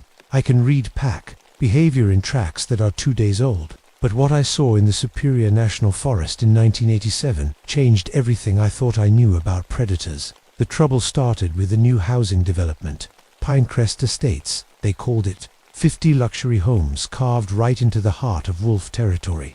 The developers didn't care that they were destroying hunting grounds that had been used for generations. They just saw empty land and dollar signs. I tried to warn them, sat in meeting after meeting, explaining how wolves work, how they need space, how they don't just disappear when you cut down their forest. But nobody wanted to listen to the ranger. They had permits, they had lawyers, they had plans. What they didn't have was respect for what lives in the deep woods. My wife Karen used to say I cared more about wolves than people. Maybe she was right. After she left, taking our son Tyler with her, I threw myself into my work even harder. Tyler was 19 then, old enough to make his own choices, and he chose to stay with his mother. Said I treated him like a subordinate instead of a son. That hurt more than Karen leaving, because deep down, I knew he was right. The morning, everything changed. I was checking trap cameras near the development site. The construction crews had been complaining about equipment going missing, chainsaws, toolboxes, even a small bulldozer that somehow got pushed into a ravine overnight. The foreman blamed vandals, but I knew better. Animals were getting bolder, testing boundaries. The first camera showed normal footage, deer, raccoons, a black bear checking out the construction trailer. But the second camera made me stop cold. The timestamp showed 3:47 a.m. A wolf pack was moving through the frame, but something was wrong with how they moved. Too organized, too purposeful. I rewound the footage and watched again. 8 wolves, moving in perfect formation. Not hunting formation, tactical formation, like soldiers on patrol. The lead wolf stopped directly in front of the camera, stared straight into the lens for exactly 10 seconds, then made a gesture with its head. The pack moved on. Wolves don't acknowledge cameras. They don't count to 10. And they sure as hell don't make tactical decisions like that. I drove to the site that afternoon, telling myself I was overreacting. But when I got there, I found something that made my blood run cold. The construction trailer had been surrounded by wolf tracks. Perfect circle, like they'd been holding a meeting. But these weren't normal tracks. They had thumbprints. I called Janet Crowfeather, the only other person who might believe what I was seeing. Janet was a game warden from the reservation, and she understood things about the forest that weren't in any textbook. She'd been tracking unusual animal behavior for months. "They're learning, David," she said when I showed her the tracks, "adapting faster than nature should allow." "Animals don't adapt that fast," I said. But even as I said it, I felt doubt creeping in. "Normal animals don't," Janet replied. "But these aren't normal times." She was right about that. The forest felt different. Wrong. The birds were too quiet. The wind carried scents that didn't belong. Wild musk mixed with something that smelled like fear. Human fear. That night, I got a call from the construction foreman. 3 of his workers had been attacked while working late. They were all in the hospital, talking about wolves that used tools. The doctors said it was trauma, making them see things that weren't there. But I knew better. I drove to the hospital at dawn. The workers were scared, real scared. The kind of scared that comes from seeing something impossible. They had sticks. One of them whispered. Sharpened sticks. They were coordinating, like they had a plan. The second worker nodded frantically. They surrounded us, cut off every escape route, like they'd studied us. The third worker, his arm wrapped in bandages, just kept repeating, "They're not just wolves, there's something else." I spent the next 3 days in the forest, following trails that led nowhere and finding evidence of intelligence that shouldn't exist. Trees marked with symbols that looked almost like writing. Hunting blinds built from branches and positioned for maximum tactical advantage. And always the feeling of being watched. On the 4th day, I found the first body. Margaret Chen, an environmental scientist who'd been documenting the impact of the development. She'd been part of Tyler's protest group. I found her camera first, hanging from a tree branch exactly at eye level, like it had been placed there for me to find. The photos on the camera showed her last moments. The pack had surrounded her, but they hadn't attacked right away. They'd waited, watched, like they were studying her behavior, learning from her fear. The last photo showed something that made my hands shake. The alpha wolf, standing on its hind legs, holding a sharpened stick in its front paws, looking directly at the camera with eyes that held too much intelligence. Human intelligence. Margaret's body was found 50 yards away, but the way she'd been killed was all wrong. Wolves don't use tools. They don't set traps. They don't coordinate attacks with military precision. But these did. I called Janet immediately. "We need to talk," I said, "and we need to get people out of the forest." "It's too late for that," she said quietly. "They took 3 more last night." My blood went cold. Protesters from the environmental camp, including someone you know. The world stopped spinning. "Tyler, I'm sorry, David, they took him alive." The next morning, I found Janet's body hanging from a tree near the protest camp. She'd been positioned as a warning, strung up where anyone approaching would see her first, but it was how she'd been killed that broke something inside me. Tool marks, clean cuts. They'd used weapons. The protest camp was destroyed, but not randomly. Tents had been shredded in a pattern, personal belongings arranged in precise piles. This wasn't animal behavior. This was psychological warfare. I'd followed the trail for 3 miles, finding signs of intelligence that defied everything I knew about wolves. Trap systems made from fallen logs and rope, hunting blinds positioned to cover multiple escape routes, and everywhere the scent of that mixed musk, wild animal and human fear. But underneath it all, I caught something else. Tyler's scent. He was alive. The trail led to a clearing I'd never seen before. Despite 18 years in these woods, ancient pines formed a perfect circle around a space that felt sacred and wrong. The ground was packed hard from years of use, marked with symbols that looked like a primitive alphabet. In the center, I found them. The pack was bigger than I'd thought. 20 wolves, maybe more, arranged in a formation that looked like a military briefing. They were focused on something in the middle of the circle, and as I got closer, I realized what it was. Tyler. He was alive, but changed. He sat among them like he belonged there, no longer afraid. When he saw me, he didn't call for help. He just looked sad. "You came," he said quietly. "I'm getting you out of here," I said, raising my rifle. "No, Dad, you don't understand. They're not keeping me prisoner." The alpha wolf stepped forward, and I got my first clear look at it. It was massive, but that wasn't what made my hands shake. It was walking upright, balanced on its hind legs, like a man. Its front paws had developed into something like hands, complete with opposable thumbs, and its eyes. Its eyes held intelligence that surpassed my own. "They're evolving," Tyler said. "The development, the habitat destruction, it's forcing them to adapt or die." "So they're adapting." "That's impossible," I said. But I was looking at the impossible right in front of me. "They call themselves the Dogmen," Tyler continued. "They're not just wolves anymore. There's something new, something that can think like humans, but still hunt like predators." The alpha made a sound that was almost like speech, guttural, but with patterns that suggested language. The pack responded, spreading out in a formation that cut off my escape routes. "They want to talk to you," Tyler said. "They know you're the expert. They want to make a deal." "I don't make deals with animals," I said. But even as I said it, I realized how stupid that sounded. These weren't animals anymore. The alpha made another sound, and Tyler translated. "They say they'd been watching you for months, learning from you. They know you understand pack behavior better than any human in the forest." "What do they want?" I asked. "They want you to lead them," Tyler said. "To teach them how to fight, the development, how to protect their territory. And if I refuse..." Tyler looked at the alpha, then back at me. "Then they'll eliminate every human in the forest, starting with the construction workers, then the developers, then anyone who tries to stop them. They can't take on the whole human race," I said. "No," Tyler agreed, "but they can take on this corner of it, and they can teach other packs to do the same." The alpha stepped closer, and I could see the intelligence burning in its eyes.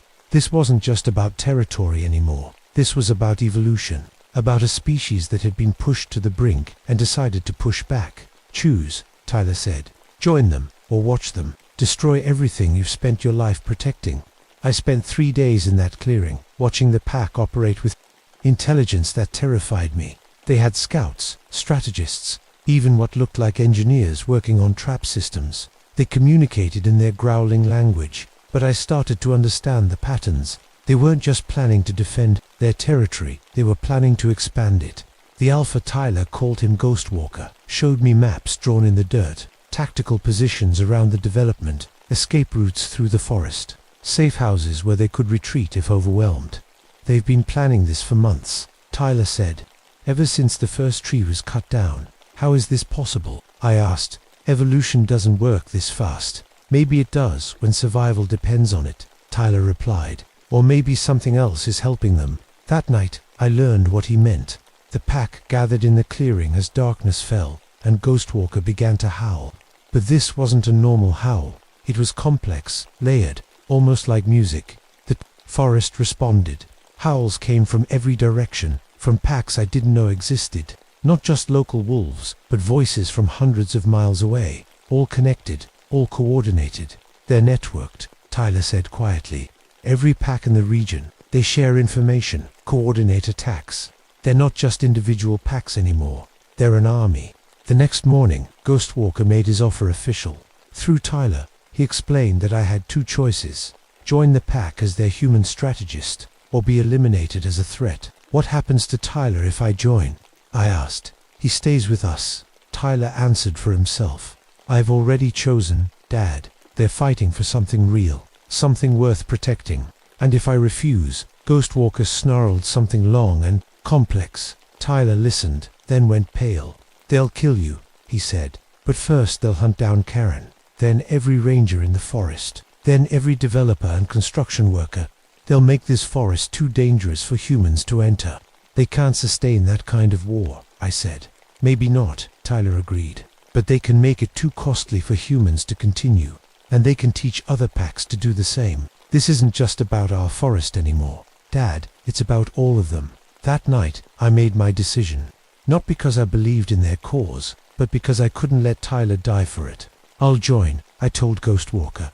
But I have conditions. The Alpha listened as I explained. No killing unless absolutely necessary. Focus on sabotage and intimidation instead of violence, and Tyler gets to leave whenever he wants. Ghostwalker considered this, then made a sound that might have been laughter. Through Tyler, he explained that I still didn't understand. This isn't about choice anymore. Tyler translated. It's about survival, theirs and ours. That's when I realized the terrible truth. The pack wasn't just evolving physically, they were evolving socially, developing a hive mind that connected them across vast distances, and they were pulling humans into that network. Tyler wasn't just translating for them, he was becoming one of them, and as I felt the first stirrings of that alien intelligence touching my mind, I realized I was too. The attack on the construction site came 3 days later. I watched from the forest as the pack moved with perfect coordination, destroying equipment and frightening workers without killing anyone. They were following my suggestions, but with their own improvements. They were learning faster than I was teaching. When the construction company pulled out, claiming the site was too dangerous, I thought it was over. But Ghostwalker had bigger plans. Through the network, he was coordinating with packs across the region. Every development project, every logging operation, every human intrusion into wolf territory was going to face the same coordinated resistance. Tyler and I returned to town, but we were different now. We could hear the pack communications, feel their presence even from miles away. The connection was permanent. Karen noticed the change immediately. "You're different," she said when I showed up at her door. "Both of you." She was right. Tyler and I could communicate without words now, sharing thoughts and feelings like pack members. We'd gained something, but we'd lost something too. Our humanity. The Forest Service reassigned me to a desk job after my report. They said I'd been under too much stress, that my claims about intelligent wolves were signs of a breakdown. But I knew better. The network was spreading, and the dogmen were just the beginning. 6 months later, reports started coming in from forests across the country. Unusually intelligent predators coordinating attacks on human settlements, animals using tools, setting traps, communicating across vast distances. Evolution wasn't waiting for millions of years anymore. It was happening in real time, driven by desperation and guided by intelligence that surpassed our own. Tyler went to college, studying environmental science and animal behavior, but at night, he still heard the pack calling. We both did. Sometimes, when the moon is full and the wind is right, I can feel Ghostwalker's presence in my mind. He's still out there, still teaching other packs to fight back. The network is growing, connecting not just wolves but bears, wildcats, even birds. Nature is organizing itself to fight back against human expansion, and we taught them how. The development at Pinecrest Estates was never completed. The site sits empty now, slowly being reclaimed by the forest. But if you know where to look, you can still see signs of the pack's presence. Territorial markers that look almost like writing. Hunting blinds, positioned for maximum tactical advantage. And sometimes, if you're very quiet and very still, you can hear them planning. The pack that plans is still out there, still growing, still learning. And they remember every lesson we taught them about survival, adaptation, and the price of progress. They're waiting for the right moment to remind us that we're not the only intelligent species on this planet. And when that moment comes, I'm not sure which side I'll be on. Because once you've run with the pack, you never really leave it behind. The hunt never ends, it just changes prey.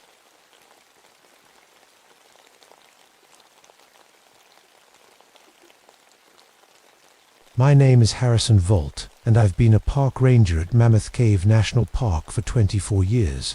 People think being a ranger is all about wildlife and hiking trails, but here's what they don't know. I'm also the park's electrical engineer. Every light, every backup generator, every emergency system that keeps visitors safe in these caves runs through me.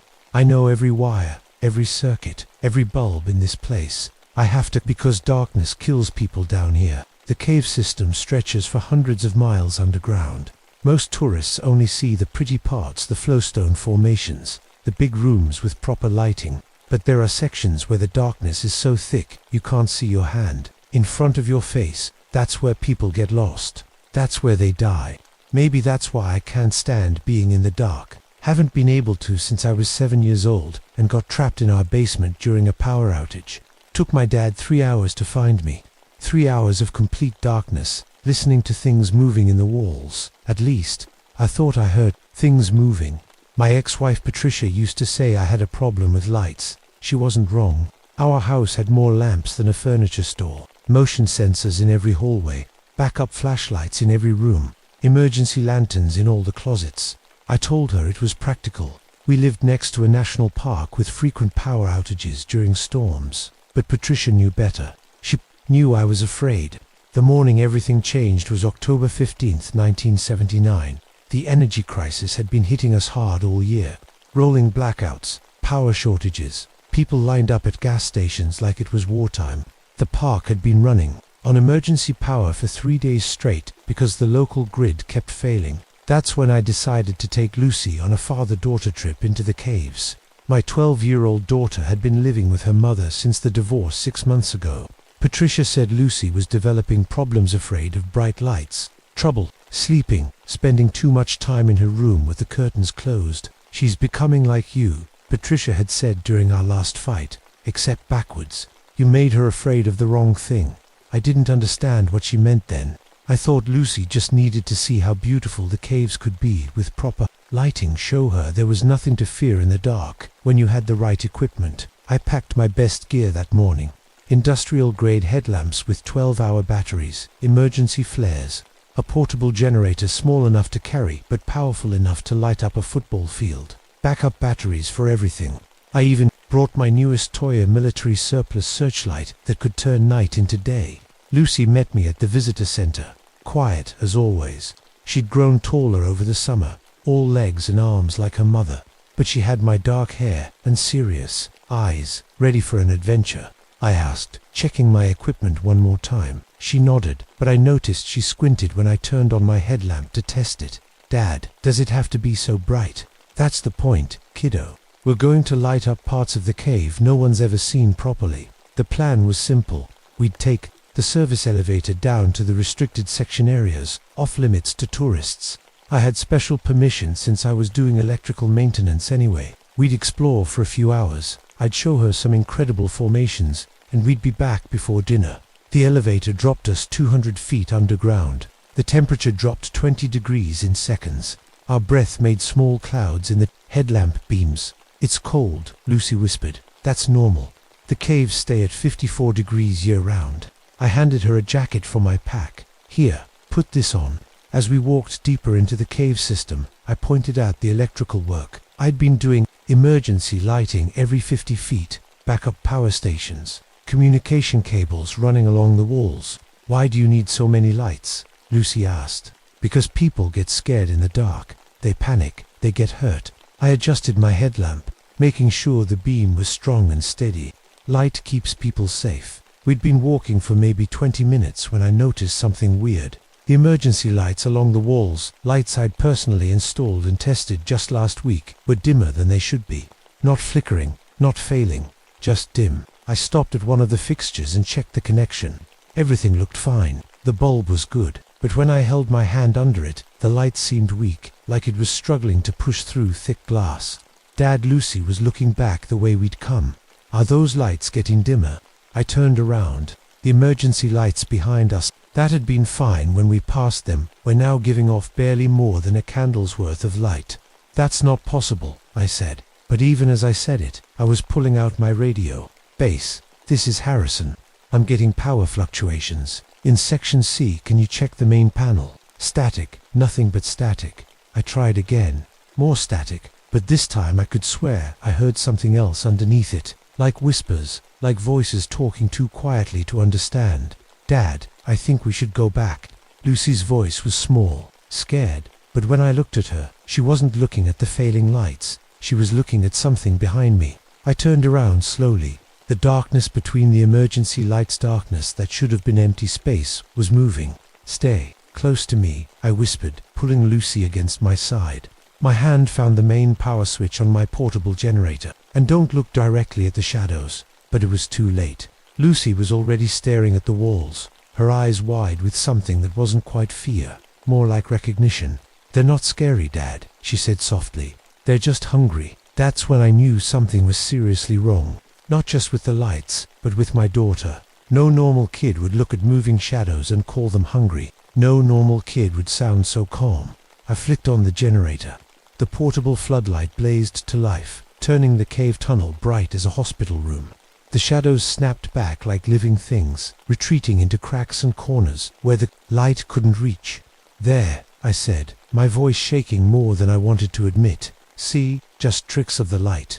But Lucy was frowning. "Dad, you're hurting them." "Hurting what?" "The shadow people. They don't like the bright lights. They make them feel sick." I knelt down in front of her, studying her face in the harsh glare of my floodlight. Her pupils were tiny pinpricks, like someone had been shining lights in her eyes for hours. But her expression was calm, almost peaceful. "Lucy, there are no shadow people. It's just your eyes playing tricks in the dark. But I can see them. They're everywhere." I stood up, my mind racing. Maybe Patricia was right. Maybe I had damaged my daughter somehow, made her afraid of the wrong things. But there was no time to think about that now. The emergency lights were still failing, and we were 200 feet underground, with no radio contact. "We're going back," I decided. Right now.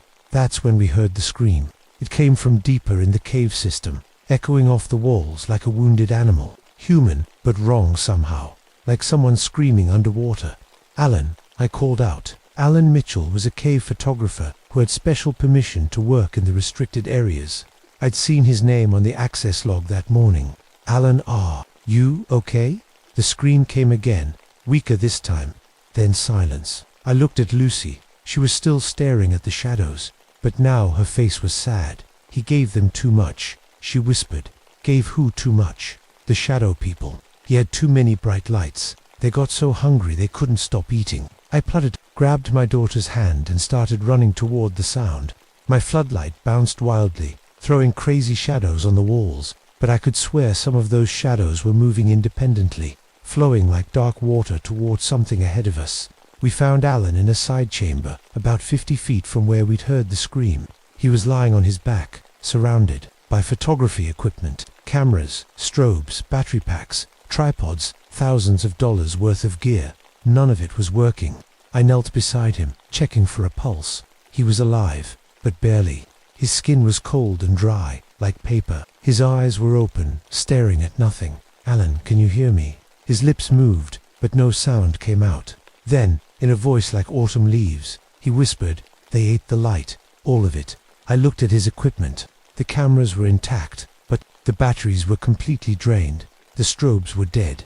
Even his digital watch had stopped working. "Dad," Lucy said quietly, "we need to leave now."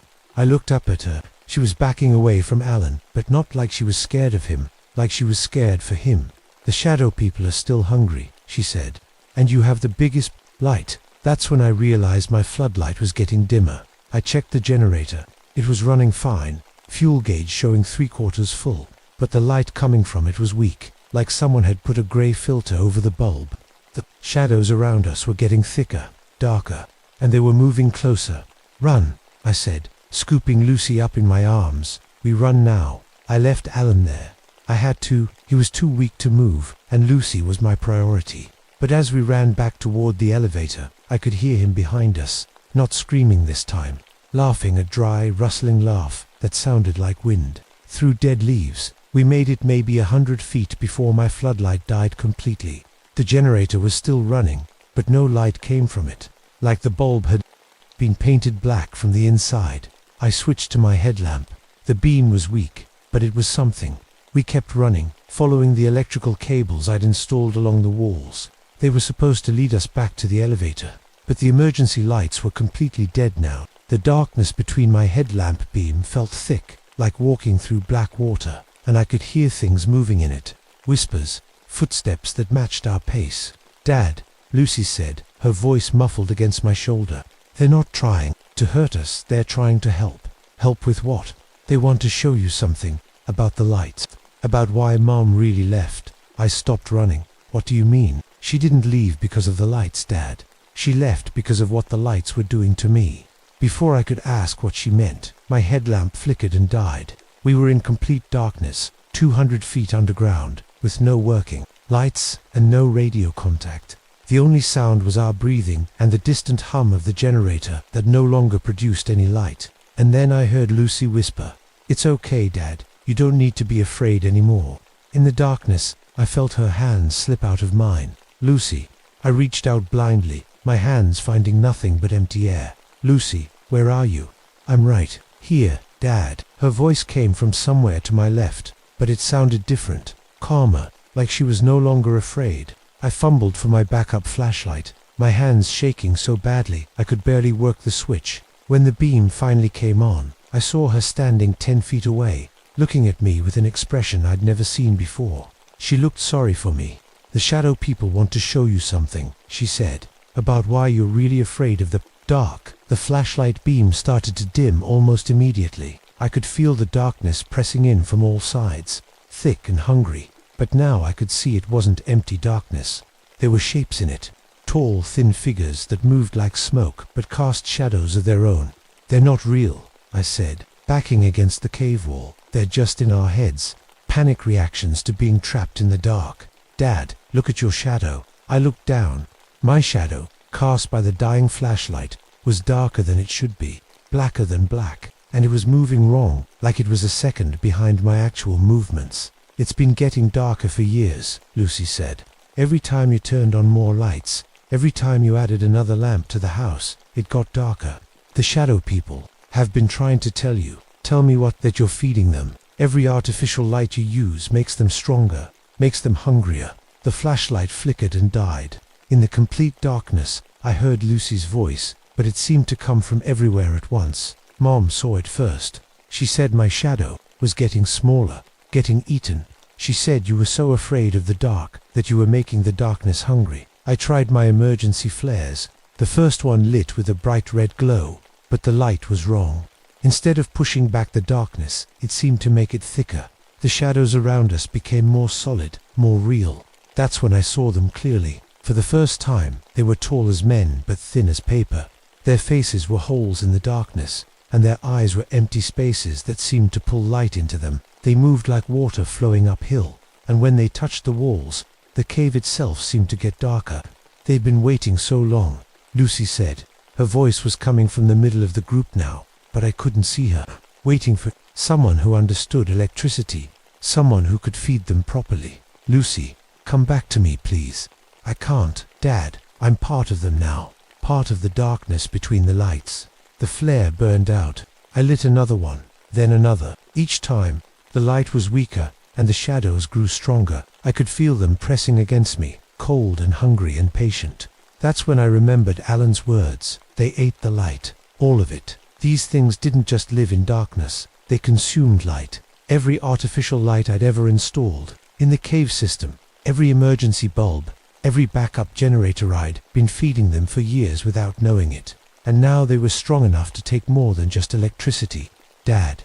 Lucy's voice was barely a whisper now. "They want to show you what really happened when you were 7. In the basement." The memories came flooding back. Not the story I'd been telling myself for 20 years, but the truth. I hadn't been alone in that basement. There had been something there with me, something that moved in the darkness between the furnace and the water heater, something that had been feeding on the fear of a 7-year-old boy. "You've been carrying pieces of them your whole life," Lucy said. "In your shadow, in your fear. And now they're strong enough to take the rest." I felt cold fingers touch my face. Not solid fingers, but fingers made of darkness itself. They didn't hurt, but they pulled at something inside me. Something warm and bright and essential. My life force, my energy. The same energy that powered every light bulb and generator I'd ever used to keep the darkness away. "Don't fight it, Dad. It doesn't hurt. It's just like going to sleep." But I wasn't ready to sleep. Not yet.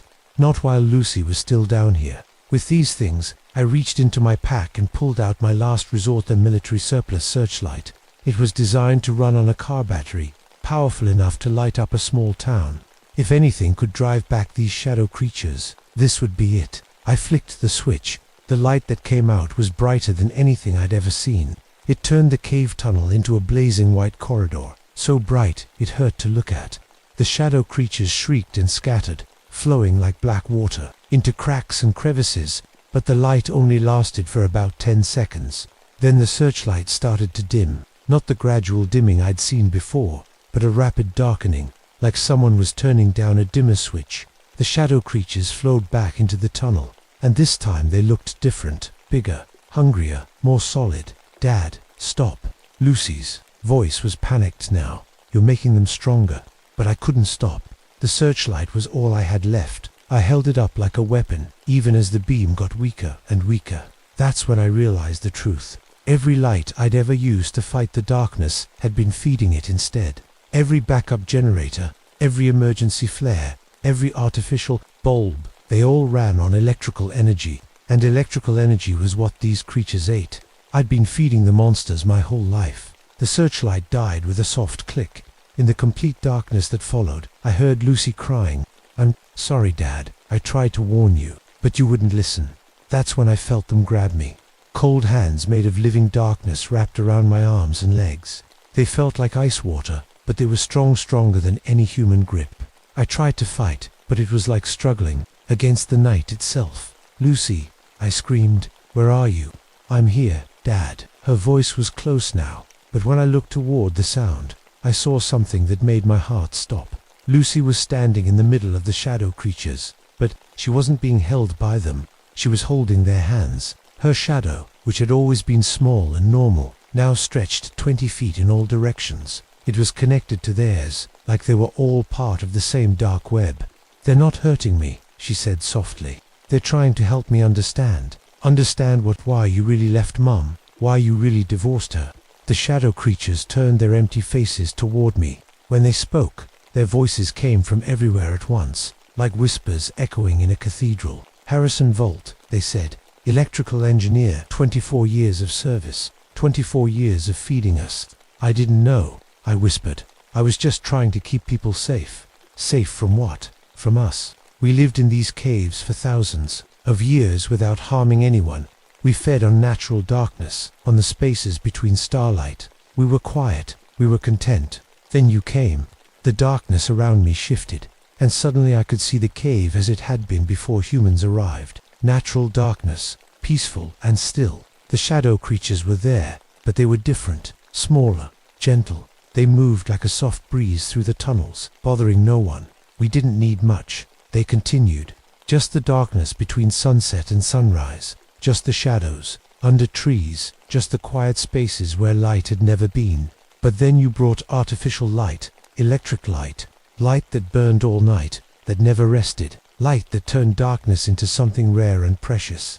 The vision changed. I saw the cave system as it was now, blazing with emergency lights and backup generators. I saw myself installing circuit after circuit, bulb after bulb, turning the ancient darkness into something unnatural. We grew hungry.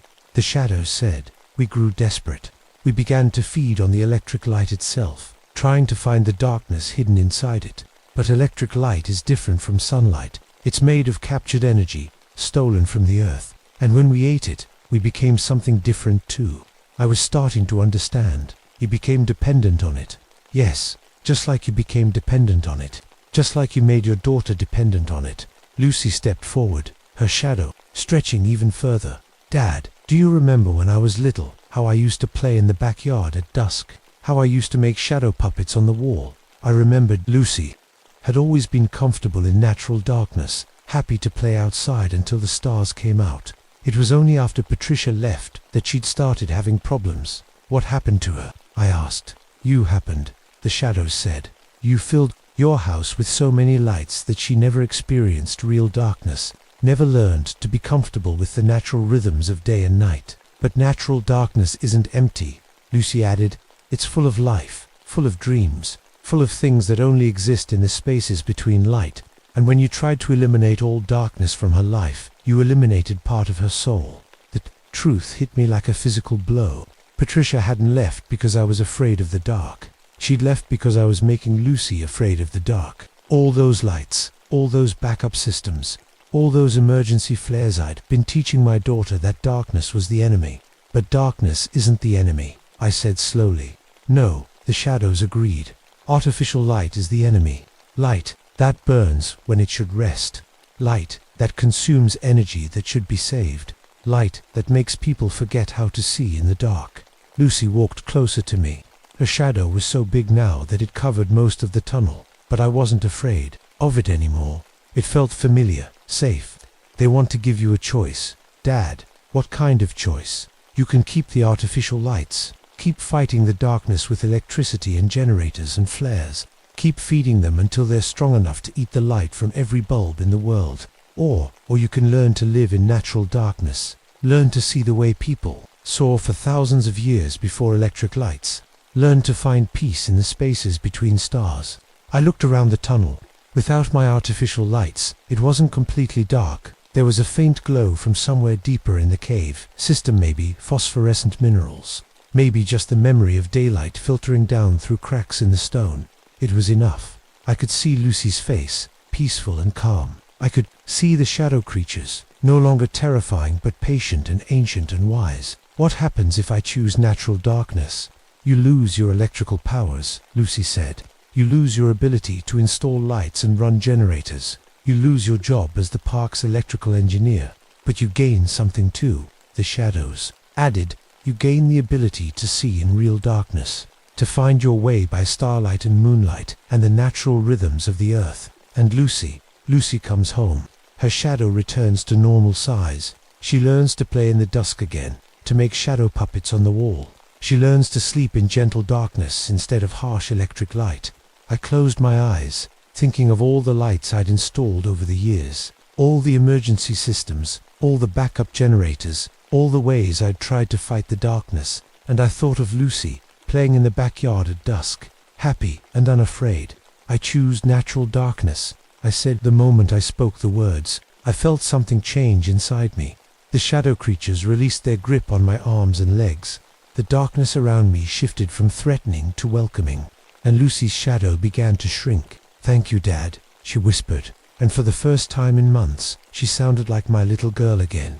But as the shadows flowed away from us, I noticed something else. My own shadow, cast by the faint natural light of the cave, was smaller than it used to be. Part of me had been consumed. Part of me would always belong to the darkness between the lights. We found our way out of the cave system using nothing but natural light and intuition. It took hours, but somehow I knew which turns to take, which passages would lead us home. It was like the darkness itself was guiding us. When we reached the surface, the sun was setting.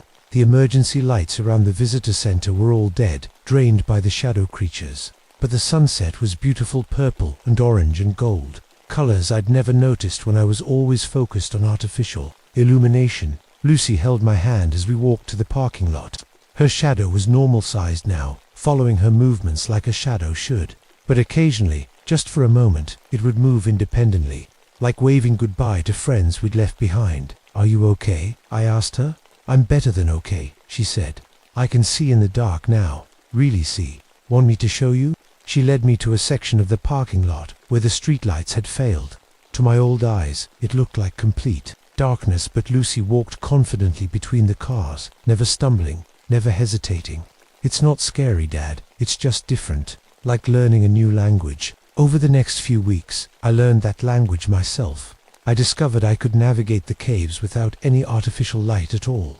I could find my way by the sound of air moving through tunnels, by the faint warmth of underground streams, by senses I'd never known I possessed. The Park Service was confused when all their electrical systems failed, and I couldn't fix them. They brought in outside contractors, but the equipment kept draining, kept failing. Finally, they decided to run tours by candlelight and lantern, like they had 100 years ago. The tourists loved it. They said it felt more authentic, more adventurous. They said the caves were more beautiful in gentle flickering light than they'd ever been under harsh electric bulbs. I started a new program, Night Walks, where I taught visitors to navigate by starlight and moonlight. Lucy helped me, showing people how to see in natural darkness, how to find beauty in the spaces between artificial lights. Patricia called a month later. She'd heard about the power failures at the park, about my career change. "How is Lucy?" she asked. "She's sleeping through the night," I told her.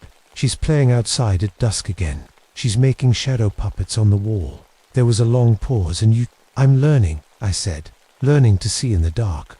"Harrison," she said quietly, "I'm proud of you." That night, Lucy and I sat on the porch, watching the stars come out. Without any artificial lights around our house, the sky was amazing. Of stars, The Milky Way stretched across the darkness like a river of light. "Do you miss it?" Lucy asked. "The bright lights." I thought about it. "Sometimes, but I don't miss being afraid. The shadow people aren't gone, you know," she said. "They're still in the caves, still hungry, but they're not our problem anymore." "No," she agreed. "There's someone else's problem now. Someone who still thinks artificial light is the answer to everything." I looked at Lucy's shadow, stretched long by the porch light we'd left on. As I watched, it waved at me. Lucy said carefully, "Does your shadow do that often?" "Only when it's happy," she said. "Only when it knows we're safe." I reached over and turned off the porch light. In the gentle darkness that followed, lit only by stars and a thin slice of moon, I could see everything perfectly. The yard, the trees, the path leading back to the cave system where ancient creatures waited patiently for the next person who thought electric light could solve all problems. My shadow, I noticed, was still smaller than it used to be. Part of me would always belong to the darkness between the lights, but that was okay. I was learning to live with less light and finding more peace than I'd ever known. Somewhere in the distance, I heard a generator starting up. Some new electrical engineer, probably, trying to restore power to the cave system, trying to fight the darkness with artificial light. The shadow creatures would be grateful for the meal. Lucy and I went inside, navigating by moonlight and memory, and for the first time in 20 years, I slept without any lights on at all. In my dreams, I could hear them whispering, the shadow people, ancient and patient and endlessly hungry. They were waiting for the next person who thought they could illuminate every corner of the world. They were waiting for someone new to feed them. And somewhere in the depths of Mammoth Cave, in the spaces between electric light and natural darkness, Alan Mitchell was still laughing his dry, rustling laugh. He'd found what he was looking for. After all, he'd found the perfect darkness for his final photographs.